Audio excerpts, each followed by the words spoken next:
కాంగ్రెస్ సర్కార్ వైన్ షాపులపై చూపిస్తున్న శ్రద్ధ ప్రభుత్వ పాఠశాలల మీద చూపించడం లేదని నిప్పులు చెరిగారు ఎమ్మెల్యే కొత్త ప్రభాకర్ రెడ్డి. ఒకప్పుడు మండలానికి ఒకే లిక్కర్ షాపు ఉంటే ఇవాళ గ్రామానికి ఓ బెల్ట్ షాపు ఏర్పాటు చేసి ఆ డబ్బులతో ప్రభుత్వాన్ని నడపాలని చూస్తున్నారని మండిపడ్డారు. అండ్ ప్రజాపాలన అని ఊదరగొడుతున్నారు తప్ప అభివృద్ధి శూన్యమని ఆగ్రహం వ్యక్తం చేశారు. రోడ్లు అధ్వానంగా మారి ప్రజలు ఇబ్బందులు పడుతున్నారని తెలిపారు. ప్రభుత్వ పాఠశాలల్లో వసతులు సరిగ్గా లేవన్నారు. గతంలో దుబ్బాక మున్సిపాలిటీకి విడుదలైన TUFIDC 20 కోట్ల రూపాయలను ప్రభుత్వం వెంటనే విడుదల చేయాలని ప్రభాకర్ రెడ్డి డిమాండ్ చేశారు. అండ్ సిద్దిపేట జిల్లా దుంపలపల్లి 4వ వార్డులో పర్యటించి పలు అభివృద్ధి కార్యక్రమాలకు ఎమ్మెల్యే కొత్త ప్రభాకర్ రెడ్డి భూమి పూజ చేశారు.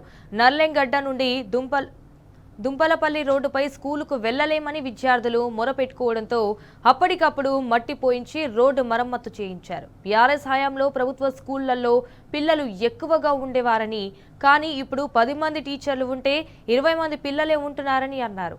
ఈ కార్యక్రమంలో కొత్త ప్రభాకర్ రెడ్డి వెంట రాష్ట్ర SC/ST కమిషన్ చైర్మన్ బక్కి వెంకటయ్య తదితరులు పాల్గొన్నారు.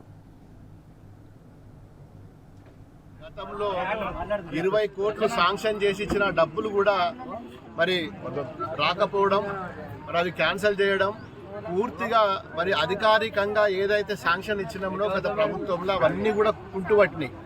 ఇప్పుడు గతంలో ఇచ్చిన ఈ రోడ్డు కానీ, మరి దుంపలపల్లి నర్రంగడ్డ పోవాల్సిన రోడ్డు కానీ, చింతమడక పోవాల్సిన రోడ్డు కానీ, రోజు మరి దుంపలపల్లికి పిల్లలు వస్తారు, పాపం సైకిళ్ళ మీద వస్తారు, కాలినడకన వస్తారు.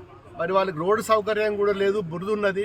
గతంలో మరి TUFIDCలో పెట్టిన నిధులు 20 కోట్ల రూపాయల ఈ గ్రామానికి దాదాపు కోటిన్నర రూపాయలు ఉండే, అవన్నీ క్యాన్సిల్ కావడం వల్ల మరి చాలా ఇబ్బందికరంగా ఉన్నది.